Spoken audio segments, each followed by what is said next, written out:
City India news Telugu నిర్వహించినటువంటి సన్మాన కార్యక్రమానికి ఏర్పాటు చేసినటువంటి దుర్గేష్ గారికి, అదేవిధంగా పెద్దలు నడిమిటి శ్రీని గారికి, అదేవిధంగా బాలరాజు గారికి, వీళ్ళందరికీ ధన్యవాదాలు తెలియజేస్తూ, అదేవిధంగా నాకు ఈరోజు మా వైస్ చైర్మన్ అటువంటి బంగారు బాబన్న గారికి ఇద్దరికి మొట్టమొదటిసారిగా మేము నియమించిన తర్వాత మా రాష్ట్ర టూర్లో మేము మహబూబ్ నగర్ జిల్లాకి రావడం జరిగింది. దీని గురించి మమ్మల్ని ఫాలోఅప్ చేస్తున్న పెద్దలందరికీ ధన్యవాదాలు తెలియజేస్తున్నాము. అదేవిధంగా బండలయ్య గారికి కూడా మేము ధన్యవాదాలు తెలియజేస్తున్నాము. మా యొక్క సమస్యల మీద మేము గత ప్రభుత్వంలో మా యొక్క కార్పొరేషన్ అనేది నియమించకుండా దీన్ని అన్యాకృతం చేయడం జరిగింది. దీన్ని ముఖ్యమంత్రి గారు స్పెషల్గా ఆయన ఇంట్రెస్ట్ తీసుకొని ఈ 15 సంవత్సరాల తర్వాత మళ్ళీ తిరిగి ఏర్పాటు చేయడం జరిగింది. దీనికి నన్ను అజయ్ కుమార్ గారిని, నేను అజయ్ కుమార్ అండ్ బంగారు బాబు అని ఇద్దరిని నియమించడం జరిగింది. మా యొక్క ముఖ్య లక్ష్యం ఒకటే, సంఘాలు ఏదైతే ఉన్నాయో కుల సంఘాల్లో ఉన్న అందరినీ ఏకం చేసి మా యొక్క సమస్యల మీద తెలుసుకోవడానికి ప్రతి జిల్లాల వారిగా మేము ఒక టూర్ ఏర్పాటు చేసుకొని ఇచ్చిన విన్నపాలను మేము నోట్ చేసుకొని వీళ్ళ ఒక ప్రణాళికాబద్ధంగా మేము ఈ సమస్యలను పరిష్కరించే విధంగా ఇప్పుడే నా దృష్టికి వచ్చింది. ఈ రోజు మాత్రమే నా దృష్టికి రావడం జరిగింది కాబట్టి వెంటనే దీని మీద నేను సంబంధిత లోకల్ ఎమ్మెల్యే గారికి, అదేవిధంగా లోకల్గా ఉన్న లీడర్స్ అందరి దృష్టికి నేను తీసుకెళ్తాను తప్పకుండా. ఎందుకంటే నేను ఇందాక వారు నా మీటింగ్లో ఉన్నప్పుడు చూశాను, వాళ్ళు ఎండలో ఒకటే ప్లేస్లో పార్క్లో కూర్చున్నారు చెట్ల కింద. అదే వర్షం వస్తే కూడా అదే ఇబ్బంది అవుతుంది. వారు అన్నట్టు డెఫినెట్లీ ఇక్కడ ఉన్న 300 కుటుంబాలు ఇక్కడ ఉన్నాయి ఈ పట్టణంలో. వివిధ ప్రాంతాల నుంచి, ఉమ్మడి జిల్లాలో నుంచి వివిధ ప్రాంతాల నుంచి కూడా ఇక్కడికి వచ్చి, ఇక్కడ పాపులేషన్ ఎక్కువ ఉంటుంది కాబట్టి ఇక్కడ వృత్తిని నమ్ముకొని ఇక్కడ పనిచేస్తున్నారు. వీళ్ళకంటూ ఒక భవనం కావాలి, వీళ్ళలో ఒక ఫంక్షన్ చేసుకోవడానికి, ఇంట్లో ఫంక్షన్ చేసుకోవడానికి కానీ మీటింగ్స్ చేసుకోవడానికి దీనికి ఉపయోగపడుతుంది. దీన్ని తప్పకుండా నేను పై వరకు నేను తీసుకెళ్తాను. ఈరోజు మమ్మల్ని వెళ్ళడం జరిగింది. వీళ్ళందరికీ మా యొక్క ధన్యవాదాలు. అలాగే రేవంత్ రెడ్డి గారికి మా యొక్క ధన్యవాదం. ఈరోజు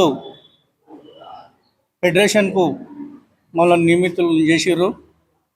ఈ ఫెడరేషన్ ఇప్పుడు 16 సంవత్సరాల సంది అట్లనే పెండింగ్ ఉండే. అప్పుడు కాంగ్రెస్ గవర్నమెంట్ ఉన్నప్పుడు ఉన్నదంటే మళ్ళీ కాంగ్రెస్ వచ్చిన తర్వాతనే నియామకాలు జరిగినాయి. మా చైర్మన్ గారు అజయ్ గారికి పేరున అందరికీ ధన్యవాదాలు.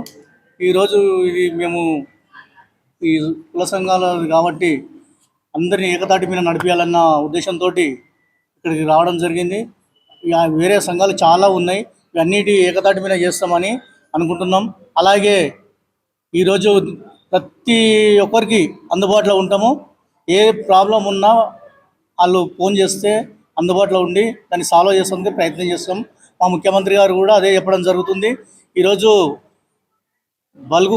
బలహీనలను బాగా చూడడం అంటే కాంగ్రెస్ పార్టీ రేవంత్ రెడ్డి గారే. ప్రతి ఒక్కరికి ఇవ్వచ్చి ఇవన్నీ చేస్తున్నారు కాబట్టి ఈరోజు మాకు అవకాశం వచ్చింది కాబట్టి ఇట్లా మేము ముందుకు వచ్చినాం.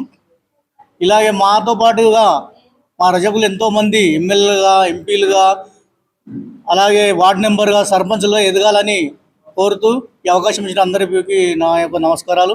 నా పేరు చిట్లపల్లి దుర్గేష్, రజక సంఘం పట్టణ అధ్యక్షుల్ని.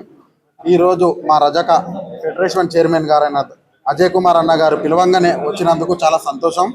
మా ఈ రజక చైర్మన్ అయినటువంటి మా ముద్దుబిడ్డ అన్నకు చాలా సంతోషము. మా రజక సమాజానికి ఈ యొక్క పదవి ఇచ్చినందుకు రేవంత్ రెడ్డి గారికి కృతజ్ఞతలు తెలుపుతూ, అన్న కూడా మా సమస్యలు తొందరలోనే మా ఈ జాతి వెనుకబడిన జాతి కాబట్టి వీళ్ళకు కొంచెం మేలు జరిగేటట్లు చూసి సమాజం పట్ల కూడా మాకు వెనుకబాటు చాలా లాస్ జరుగుతుంది. మా కులవృత్తులు అన్ని ఉత్తుదారులు వస్తున్నారు కాబట్టి మాకు ఏ ఆధారం లేదు కాబట్టి కొంచెం అన్న మాపై స్పెషల్ దృష్టి పెట్టి మాకు మా ఒక ఈ సమస్యలు నెరవేరుస్తాడని మా ఒక అజయ్ గారు మా ముద్దుబిడ్డ రజకదాది ముద్దుబిడ్డ అయినందుకు చాలా సంతోషం. సమస్యలు ఏమంటే మాకు ఒక వాహనం లేదు, కమిటీ హాల్ లేదు, చెట్ల కింద కూర్చొని చేసుకుంటున్నాం. వర్షం పడుతుంది, ఆ కరెంటు తీగలు అవన్నీ ఉన్నాయి. ప్రధానంగా మాకు చాలా సమస్య ఉంది. అది మేము 2018 నుంచి అక్కడనే జరుపుకుంటున్నాం. అది ఒక సమస్య అన్న దృష్టికి తీసుకెళ్ళడం జరిగింది. అలాగే ఈ ఫెడరేషన్ నుంచి ఏమన్నా లోన్స్, ఈ మాడన్ దోపిఘాట్లు కానీ ఇంకేమన్నా ఉంటే కూడా అన్న ద్వారా తొందరగా నెరవేర్చాలని కోరుకుంటున్నాం.